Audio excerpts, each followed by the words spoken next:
Bonjour, je voudrais vous mettre en garde contre une faiblesse très répandue chez les porteurs de projets qui, si elle ne se voit pas trop pendant la création, devient vraiment problématique dès l'ouverture. Il s'agit de la vente et de vendre ces produits. Alors, le problème, c'est que si on n'atteint pas les objectifs qu'on s'est fixés, sans technique de vente, eh bien, on ne peut pas rembourser les emprunts qu'on a faits. Alors, le plus difficile, c'est bien, à mon avis, le plus difficile quand on crée une entreprise, c'est d'assurer la fonction vente. Or, je vais vous donner une citation de Sam Walton, qui est le créateur de Walmart, 2 millions de salariés dans le monde, pas n'importe qui. Il n'y a qu'un seul patron, c'est le client, et il peut licencier tout le personnel, depuis le directeur jusqu'à l'employé, tout simplement en allant dépenser son argent ailleurs. Vendre, c'est la fonction essentielle dans l'entreprise. Parce que ça ne sert à rien de savoir fabriquer si derrière vous ne vendez pas votre produit. Alors, je donne souvent comme exemple, j'ai connu un marketeur, un monsieur qui faisait de la marqueterie, qui faisait un travail absolument extraordinaire, et il faisait des produits qui lui plaisaient. Des cendriers, des vides-poches, enfin des briquets, enfin bref, un tas de choses. Il n'a jamais rien vendu. Il travaillait d'une façon formidable, il n'a jamais rien vendu parce qu'il détestait la vente. Il ne voulait même pas entendre parler. Je sais pas, il supposait que tout lui tombait du ciel comme ça. Donc, tout s'apprend dans l'entreprise. La compta, les RH, la fabrication, la vente. Je sais que beaucoup d'entre vous n'aimez pas vendre, ou ça vous fait peur, sans même savoir vraiment ce que c'est. En fait, vous n'aimez pas parce que vous ne savez pas. Donc, je vais affirmer quelques phrases. Le patron de PME, c'est le meilleur vendeur de son entreprise. Vous, qui créez votre entreprise, vous êtes vraiment le meilleur vendeur. Vous êtes mal à l'aise, mais il existe des outils qui vont vous aider, et des outils qui ont fait leurs preuves. Je vais vous en donner quelques-uns après. Et il faut savoir qu'à la création de son entreprise, 80% du temps du patron est consacré à la vente. C'est-à-dire qu'il y a peut-être un peu de fabrication d'avance, mais tant qu'on n'a pas des clients, ça ne sert à rien de fabriquer. D'accord? Même si on a un peu, vous imaginez un restaurateur qui fabrique tout d'avance alors qu'en fait il n'a pas de... Alors vous avez peut-être de mauvaises expériences d'achat. Avant d'être vendeur, vous avez dans votre vie toujours été acheteur. Moi, je sais que les vendeurs de voitures, je m'en méfie terriblement. Je me méfie aussi des vendeurs immobiliers et encore plus des vendeurs de portes et fenêtres.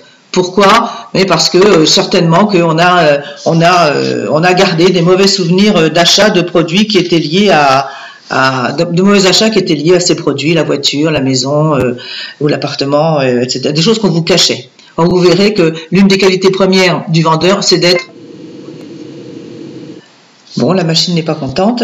Alors en plus, on est là sur des achats avec un montant important. Une voiture, une maison, des portes et fenêtres, ça coûte quand même beaucoup d'argent. Donc forcément, on est beaucoup plus sensible à un échec quand on a acheté ce type de produit.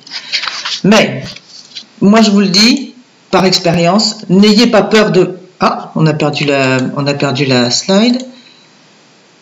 Voilà, n'ayez pas peur de vendre. Vous êtes à l'écoute, vous êtes une personne à l'écoute. Vous écoutez vos clients, vous écoutez vos marchés. Vous êtes curieux. Vous avez de l'empathie, c'est-à-dire vous êtes capable de vous mettre à la place de votre client. Vous êtes honnête, ça c'est essentiel quand on est vendeur. Vous êtes optimiste et enthousiaste, c'est-à-dire que vous aimez les produits, vous aimez vendre, enfin vous faites, c'est pas facile, mais vous aimez vendre et vous êtes surtout très enthousiaste vis-à-vis du produit que vous êtes en train de vendre. Vous êtes persévérant, parce qu'une vente ne se fait pas en 2 temps, 3 mouvements, et donc patient. Mais aussi, vous avez une grosse capacité d'adaptation pour réagir, répondre aux objections de vos clients, et puis vous aimez les gens. Vous avez toutes les qualités d'un bon commercial si vous êtes tout ça en même temps. Et si vous ne l'êtes pas, ça peut s'apprendre. On peut apprendre à être à l'écoute, on peut apprendre empathique, on est honnête, on peut apprendre à être persévérant, patient et à s'adapter. Alors, qu'est-ce qu'il vous reste à savoir? Après, c'est des choses qu'on apprend. On apprend à questionner un client pour savoir, parce que votre client ne sera content que si vous lui vendez le produit qui correspond à sa demande, à son besoin. Et ça, c'est pas toujours facile à trouver. Il faut savoir rebondir. Ah là là, il va vous dire, ah non, ça ne m'intéresse pas. Savoir maîtriser les échecs et résister au stress, ça, c'est pas facile. Il faut s'organiser, il faut être extrêmement bien organisé. Il faut surtout connaître le marché et les concurrents du produit que vous vendez, bien connaître votre produit bien sûr, et puis vous apprenez aussi à négocier. Mais heureusement On a des méthodes qui ont fait leurs preuves depuis des années. Moi, ça fait des années et des années que j'enseigne le CAP, caractéristiques, avantages, preuves de votre produit, et son cas, qui est une façon de découvrir de quoi comment répondre, sur quel ton répondre à votre client. Alors, vente, c'est créer une relation humaine avec un client potentiel. Il n'y a que de l'humain dans la vente. Je sais bien qu'on achète beaucoup aujourd'hui sur Internet. C'est quand même très, très déshumanisé. On n'hésite pas, ça va pas, pouf, on retourne. Enfin, bon. On est devenu, en plus on est très exigeant, tandis que lorsqu'on va dans un magasin, on peut tâter voir le produit. Alors il faut savoir quand même que les clients adorent rencontrer le patron. Ils adorent qu'on les reconnaisse, qu'on les appelle par leur nom. Alors imaginez, vous allez dans un restaurant, nous on est allé une fois, on avait cassé notre tiernier, on est allé, extraordinaire, un groupe de 10 personnes chez Bocuse. Bien, à la fin du repas, on a demandé à rencontrer, à ce que Monsieur Bocuse vienne nous saluer. Il a fait le tour de la salle et il s'est arrêté à chaque table. Ça c'est excellent.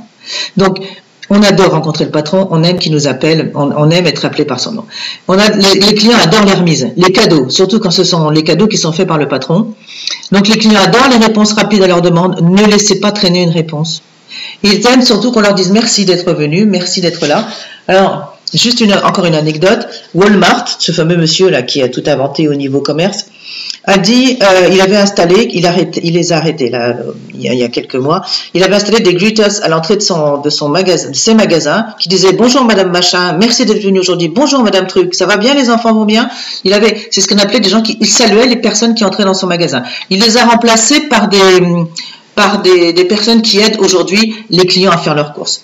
Donc, écoute, création d'une relation durable et reconnaissance du client. Et puis, il y a le PAC, le fameux plan d'action commerciale, qui est un formidable outil d'approche commerciale de l'entreprise. C'est une aide à la décision et à la gestion. Donc, j'ai fait des vidéos sur le PAC. Là, vous pouvez, c'est pas facile, on la trouve sur YouTube. Regardez bien faites une capture d'écran. Donc, pour retrouver l'adresse et le PAC, c'est une des vidéos qui est le plus regardée dans toutes celles que je fais paraître. Alors, je termine avec les formations. Donc, je propose plusieurs formations, dont une qui s'appelle Rédiger le business plan d'ouverture, dans laquelle j'exige de la part de mon client à moi qu'il mette son plan d'action commerciale. C'est une formation de 7 heures individualisée, elle est uniquement visio, elle vaut 790 €, qui sont pris en charge par le compte personnel formation. Elles sont data-dockées, c'est-à-dire qu'elles répondent à 21 critères de qualité. Je fais aussi des conférences, animations, mais dans un autre domaine. Créateur hors note, créateur d'entreprise, 1h30, groupe de 15 personnes, et là, c'est un petit peu différent. Alors, pour me trouver, là encore, faites une capture d'écran. Donc, l'adresse mail, c'est création-entreprise-par-dd.com. L'adresse mail, c'est dominique-delaporte-formation@gmail.com. Je suis créatrice d'entreprise et chef d'entreprise depuis 15 ans.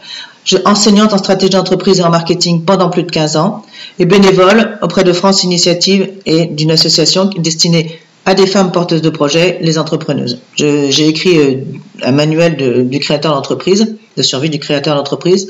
Tome 1, le marché, la politique commerciale. Le tome 2, le business plan, c'est facile. C'est beaucoup plus facile qu'on ne croit. Chez neufédition.com. Je fais paraître des articles, je fais des posts toutes les semaines sur LinkedIn. Sur FB, on me trouve sur Coach Création d'entreprise. Et sur YouTube, j'ai deux adresses, Formation Création d'entreprise ou Coach Création d'entreprise. Je vous souhaite une bonne lecture et je vous dis peut-être à bientôt. Au revoir.